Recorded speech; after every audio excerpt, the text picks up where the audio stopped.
Hello friends, welcome to our channel. तो आज हम देखेंगे अनिका की स्टोरी। वीडियो को लाइक कर दीजिए और चैनल को सब्सक्राइब कर लीजिए। ज़्यादा देर न बोलते आइए वीडियो को स्टार्ट करते हैं। जहां एक तरफ मल्होत्रा परिवार श्वेता और लक्ष्य की सगाई के बारे में बात कर रहे थे, जिसके सिलसिले में कल लक्ष्य की मां मल्होत्रा हाउस आने वाली थी, वहीं दूसरी तरफ श्वेता और लक्ष्य भी एक दूसरे के साथ हसीन पल बिता रहे थे। तकरीबन रात के 11 बजे लक्ष्य श्वेता को छोड़ने के लिए मल्होत्रा हाउस आया। लक्ष्य श्वेता के उतरने से पहले ही अपनी सीट से उतरता है और श्वेता की साइड आता है और अब श्वेता की साइड का डोर खोलता है। तब डोर खोलने के बाद श्वेता नीचे उतरती है। लक्ष्य कहता है बाय श्वेता जी। श्वेता भी लक्ष्य को बाय बोलती है।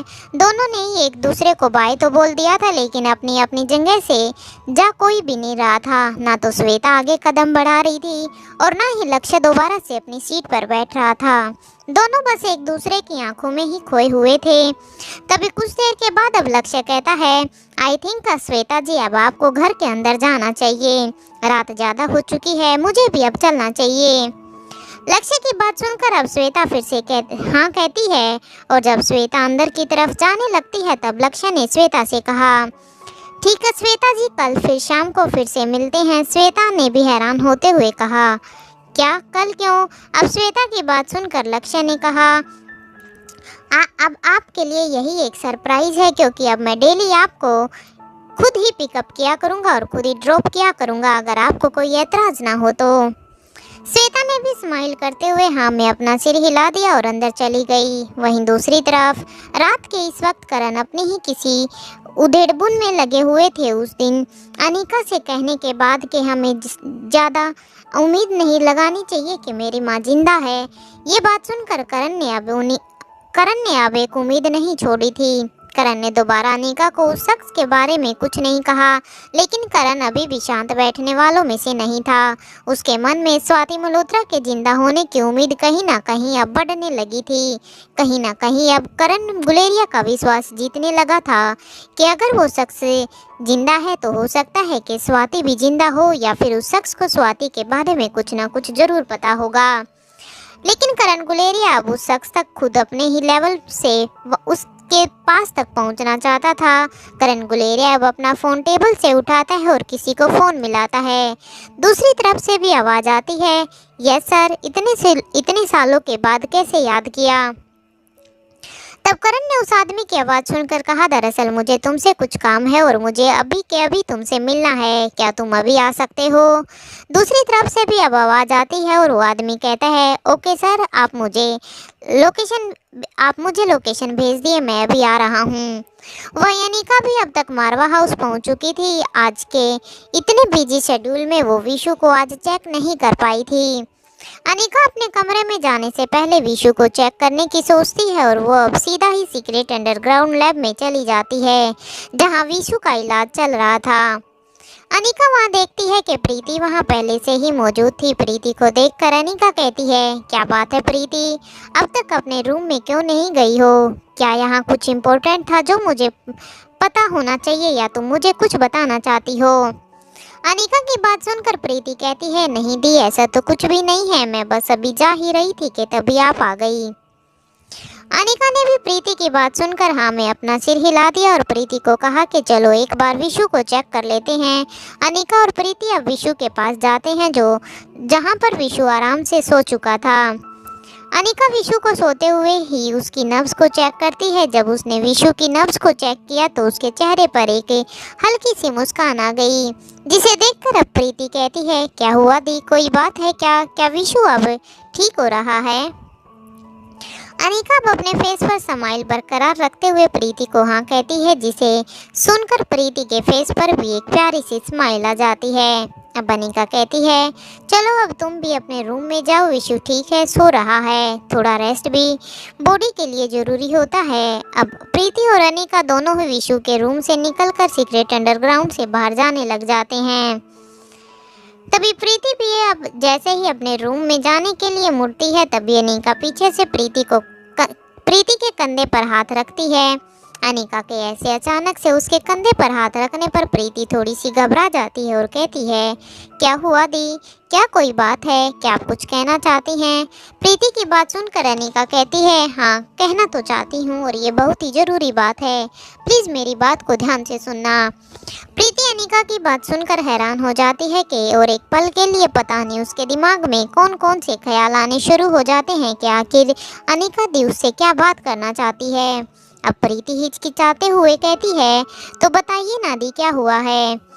अनिका कहती है, प्रीति मैं काफ़ी टाइम से देख रही हूँ तुम अपने काम में कुछ ज़्यादा ही बिजी रहती हो, अपनी पर्सनल और प्रोफेशनल लाइफ दोनों में अंतर रखो। प्रोफेशनल लाइफ जितनी ज़रूरी होती है पर्सनल लाइफ पर भी उतना ही फोकस रखो। प्रीति अब कंफ्यूज हो जाती है ये सोचकर कि अनिका कहना क्या चाहती है और फिर कहती है, मतलब क्या है दिया आपका? मैं कुछ समझी नहीं। अनिका प्रीति के सिर पर एक टपली मारते हुए कहती है, बेवकूफ़ लड़की, ओमकार और अपने रिश्ते पर भी थोड़ा सा ध्यान दो, आखिर भाई है वो भी मेरा। प्रीति अब समझ जाती है कि अनिका क्या कहना चाहती थी, तभी उसके फेस पर ब्लश दिखाई देने लग जाता है। अनिका प्रीति को छेड़ते हुए कहती है, देखो ओमकार का तो नाम आते ही कैसे ब्लश करने लग गई, जबकि वो तो अभी सामने है भी नहीं। प्रीति अब अनिका की बात सुनकर कहती है, क्या दिया बाप भी भूमिका दी की तरह ही मुझे छेड़ने लग गई, एक भूमिका दी कम थी क्या? अब अनिका कहती है, प्रीति मैं तुम्हें ठीक कह रही हूँ, प्रीति तुम्हारी भी अपनी एक लाइफ है, तुम्हारी सगाई हो चुकी है ओमकार के साथ, अब तुम्हारी ज़िंदगी में एक नया फेज शुरू हो रहा है। मैं देख रही हूँ कि तुम अभी भी अपने काम में इतनी उलझी हुई हो कि खुद को और ओमकार को समय भी नहीं दे पा रही हो। मैं जानती हूँ प्रीति, तुम्हारी मेहनत को सबसे ज़्यादा मैं ही समझती हूँ, लेकिन सोचो अगर तुमने अपनी प्रोफेशनल लाइफ में सब कुछ पा भी लिया और अपनी पर्सनल लाइफ को खो दिया, तो ओमकार भी तो तुम्हारे साथ एक नई ज़िंदगी का सपना देख रहा है। सिर्फ काम से ज़िंदगी पूरी नहीं होती प्रीति, रिश्तों को भी उतना ही वक्त देना चाहिए, रिश्तों को भी हमें उसी काम के साथ साथ प्यार से सींचना चाहिए। प्रीति चुपचाप होकर अपना सिर झुकाते हुए कहती है, लेकिन अनिका दी मुझे डर लगता है, कहीं मैं सब कुछ संभाल नहीं पाऊँ तो, कभी मैं अपनी इन दोनों लाइफ में डिफरेंस नहीं कर पाई तो। अब अनिका मुस्कुराते हुए उसे तसल्ली देते हुए कहती है, डरना नहीं चाहिए प्रीति, मुझे तुम पर पूरा विश्वास है कि तुम अपनी प्रोफेशनल और पर्सनल लाइफ दोनों को संभाल सकती हो। तुम अपनी पर्सनल और प्रोफेशनल लाइफ दोनों में संतुलन बनाना सीखो। वक्त निकालो ओमकार के लिए भी और अपने लिए भी। वीकेंड पर एक छोटा सा ट्रिप करो, रोज एक छोटा सा कॉल भी बहुत मायने रखता है प्रीति, एक दूसरे को जानने और समझने में। यकीन मानो प्रोफेशनल सक्सेस तब और भी खूबसूरत लगती है जब कोई अपना उसे सेलिब्रेट करने के लिए तुम्हारे साथ होता है। अनिका की बातें सुनकर प्रीति की आंखों में एक नमी सी आ जाती है और अब वो एक मुस्कान के साथ कहती है, आप सही कह रही हो अनिका दी, मैं वाकई सब कुछ खो देने के डर में खुद से ही दूर हो गई थी। थैंक यू मुझे आईना दिखाने के लिए। आज तो अभी तो ओमकार आई थिंक सो गया होगा, लेकिन डोंट वरी, मैं कल ओमकार को फ़ोन करती हूँ और एक डिनर प्लान करती हूँ। ये सब बात करने के बाद अब प्रीति भी अपने रूम में चली जाती है और इधर अनिका भी अपने रूम के लिए निकल पड़ती है। अब अनिका अपने रूम में जाती है तो रोहित पहले से ही कमरे में मौजूद था। जैसे ही अनिका कमरे में देखती है कि रोहित अभी तक वह जगा हुआ था, अनिका रोहित से कहती है, मिस्टर मारवा आप अभी तक सोए नहीं? तभी रोहित ने कहा, नहीं मैं सिर्फ तुम्हारा ही वेट कर रहा था, तो तुम ऐसा करो तुम फ्रेश हो जाओ, तब तक मैं तुम्हारे लिए खाना यहीं पर मंगवा लेता हूँ। रोहित की बात सुनकर अनिका समझ गई थी कि अभी तक शायद रोहित ने भी डिनर नहीं किया है। ये सोचते हुए अनिका सीधे ही वॉशरूम में चली गई, जब तक रोहित ने भी खाना मंगवा लिया था। रोहित ने बड़े ही प्यार से एक निवाला बनाया और अनिका को खिलाने लगा। जैसे ही अनिका के मुंह में खाने का पहला निवाला गया, उसने खाते ही कहा कि आज तो खाना बहुत ही ज़्यादा स्वादिष्ट बना है। अनिका की बात सुनकर रोहित ने भी कहा, हाँ तुम सही कह रही हो। तभी रोहित ने कहा,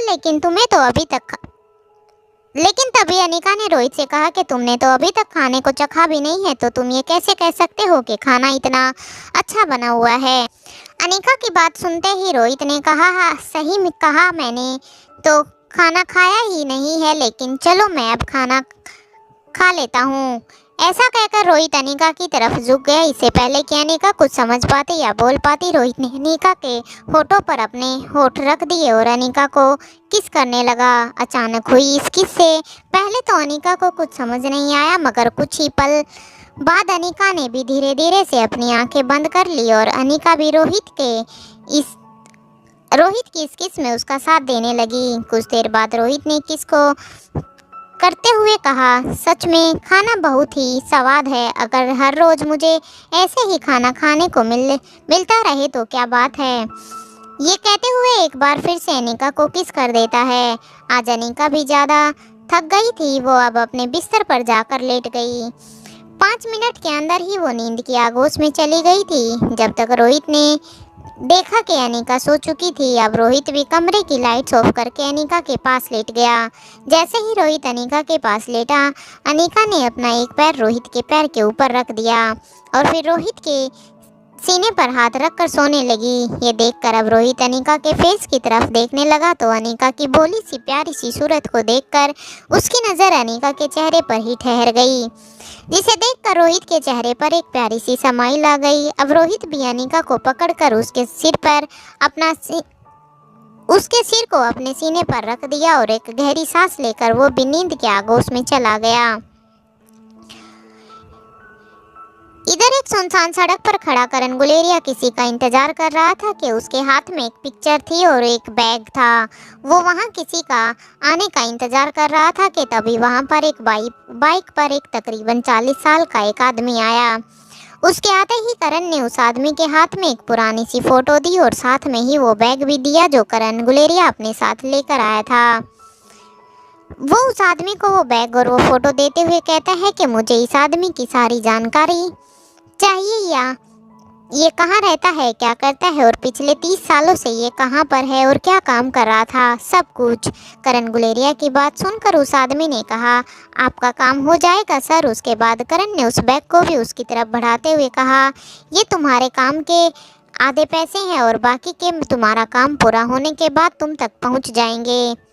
अपनी बात पूरी करने के बाद करण गुलेरिया अपनी गाड़ी लेकर वहां से निकल गए थे। बहुत लंबे समय के बाद आज करण ने अपनी गाड़ी खुद ही ड्राइव की थी।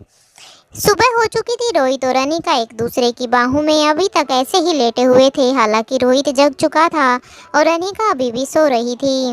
रोहित कब का उठ चुका था और एक हाथ में अपना फ़ोन चला रहा था। आज उसका मन तो नहीं कर रहा था ऐसे ही अनिका को छोड़कर जिम में जाने का। एक हाथ से रोहित फ़ोन चला रहा था और दूसरे हाथ से अनिका की जुल्फ़ों से खेल रहा था। रोहित अपनी उंगलियों को अनिका के जुल्फ़ों में फंसाकर घुमाने लगता है और अनिका वैसे ही रात की तरह उसके सीने पर अपना सिर रखकर एक पैर रोहित के पैर पर डालकर आराम से बिंदास सो रही थी। ठीक उसी वक्त रोहित के फ़ोन पर चिराग मेहता का फ़ोन आया। चिराग का फ़ोन देखते ही रोहित की आंखें छोटी छोटी हो गई, क्योंकि वो अनिका की नींद को डिस्टर्ब नहीं करना चाहता था। उतने में जब रिंगटोन की आवाज़ अनिका के कानों में पड़ी तो अनिका रोहित को थोड़ा सा कसकर पकड़ते हुए अपनी परेशानी जताते हुए बड़बड़ाने लगी, ओफो मिस्टर मारवा, कौन है सुबह सुबह फ़ोन करके मेरी नींद ख़राब कर रहा है। मिस्टर मारवा प्लीज़ अपने फ़ोन को साइलेंट कीजिए ना, मुझे परेशान मत करो प्लीज़। अनिका की बात सुनकर रोहित मुस्कुराने लग गया। उतने में ही अनिका ने रोहित को नज़दीक से एकदम से उसके पास आकर अपना सिर उसके सीने से हटाकर उसके गले में घुमाते हुए सोने लगी। रोहित जब तक अनिका को कुछ बोलता, चिराग का फ़ोन दोबारा से आ गया। रोहित ने जल्दी से कॉल उठा लिया, कभी अनिका दोबारा डिस्टर्ब ना हो जाए। इधर रोहित ने कहा, हाँ बोल चिराग, क्या बात है, और ऑफिस में तो सब ठीक है ना, और उस प्रोजेक्ट का क्या रहा, तुम गए तो थे ना, सब सेट है ना। इस पर चिराग ने कहा, हाँ सर आप टेंशन मत लो, सब ठीक हो गया है, इसलिए ही तो आपको फ़ोन करने के लिए मैंने सुबह सुबह आपको परेशान किया, यही बताने के लिए मैंने आपको सुबह सुबह परेशान किया, सॉरी आपको सुबह सुबह परेशान करने के लिए। चिराग की दोबारा कॉल आने के बाद से अनीका की नींद भी टूट चुकी थी। अब वो उठती है और रोहित को एक प्यारा सा हक करते हुए रोहित को कहती है, गुड मॉर्निंग मिस्टर मारवा। रोहित भी अनीका को गुड मॉर्निंग कहता है और अब अनीका अपनी कबर्ड खोलकर अपने कपड़े लेकर वॉशरूम में चली गई। कुछ ही वक्त में अनीका अपने कपड़े बदल कर आई। दूसरी तरफ रोहित ने भी हल्के ग्रे कलर का एक बूट पहन रखा था, मैचिंग जूते, हाथ में महंगी घड़ी, जेल से सेट उसके काले घने सिल्क छोटे छोटे बाल। रोहित आज कहरे ढा रहा था, तभी अनीका वॉशरूम से आकर मिरर की तरफ जाने ही लगी थी कि रोहित को देखकर उसकी नज़र एकदम से थम सी गई और अब उसकी नज़र रोहित के ऊपर अनीका पर थम सी गई। अनीका ने भी आज ब्राउन कलर का एक जंप सूट पहना हुआ था जिसका वी शेप का एक गला था, जिसका आगे का गला ज़्यादा बड़ा ना होते हुए उसका पीछे का गला ज़्यादा डीप था और जो स्लीवलेस था। उसके गोरे बदन पर ये ब्राउन कलर एकदम से कहर ढा रहा था, कयामत लग रही थी अनीका। उतने में रोहित का फ़ोन बजने लगा तो रोहित का ध्यान टूटा और वो अपनी जेब से फ़ोन निकालने लगा और उसने अनीका की तरफ देखकर कहा, चलो चलते हैं। तो अनीका जाकर मिरर के सामने उसके बगल में जाकर खड़ी हो गई और अपने बालों को संवारने लगी और बोली, ऐसे कैसे चली जाऊं मैं तो तैयार ही नहीं हुई हूँ मिस्टर मारवा। ये बोल ना के बराबर हल्का सा मेकअप अपने चेहरे पर लगाने लगी, फिर मुस्कुराते हुए अपनी पलकों को सजाने लगी, फिर हल्का सा काजल आँखों में लगाने लगी, हल्के ब्राउन कलर का लिपस्टिक लगाया, फिर सामने की तरफ अपने बालों को बहुत ही सुंदर तरीके से एक छोटा सा क्लिप सेट किया, मांग में ठीक से सिंदूर लगाया और गले में मंगलसूत्र। बस इतने में ही अनीका आज ऐसे नजर आ रही थी जैसे आसमान से कोई परी उतर आई हो। उतने में अनीका रोहित की तरफ घूमकर खड़ी हो गई और बोली, नव आई एम रेडी मिस्टर मारवा, चलो चलते हैं। तो रोहित ने अपने दिल को कंट्रोल करते हुए उसे घूरते हुए कहा, तुम्हें ना अब मैं आकर बताऊंगा अनीका, मुझे जलाने की सारी तैयारियां कर रखी है ना। ठीक है, ये बोलकर वो वहां से जाने लगा। उसे जाता हुआ देखकर उसकी बातें सुनकर अनीका अपना मुंह खोलते हुए एक अजीब सा शकल बनाते हुए बोली, क्या मैं और आपको क्यों जलाऊंगी? हाँ, आप बोल क्या रहे हैं, मुझे कुछ समझ में नहीं आया। अरे रुकिए तो मिस्टर मारवा, सर कहाँ जा रहे हैं? मुझे भी तो साथ लेके चलिए, मुझे क्यों पीछे छोड़ रहे हैं? ये कहते हुए अनीका भी रोहित के पीछे पीछे चलने लग गई, क्योंकि आज रोहित और अनीका फिर से गुलेरिया हाउस जा रहे थे अपने बच्चों को पिकअप करने के लिए। इसलिए आज वो उठकर रेडी होकर सीधे ब्रेकफास्ट के लिए नीचे चले गए। आज की वीडियो के लिए सिर्फ इतना ही। नेक्स्ट एपिसोड कल अपलोड होगा। वीडियो पसंद आई हो तो एक प्यारा सा कमेंट जरूर कीजिएगा और वीडियो को लाइक जरूर कीजिएगा। साथ ही चैनल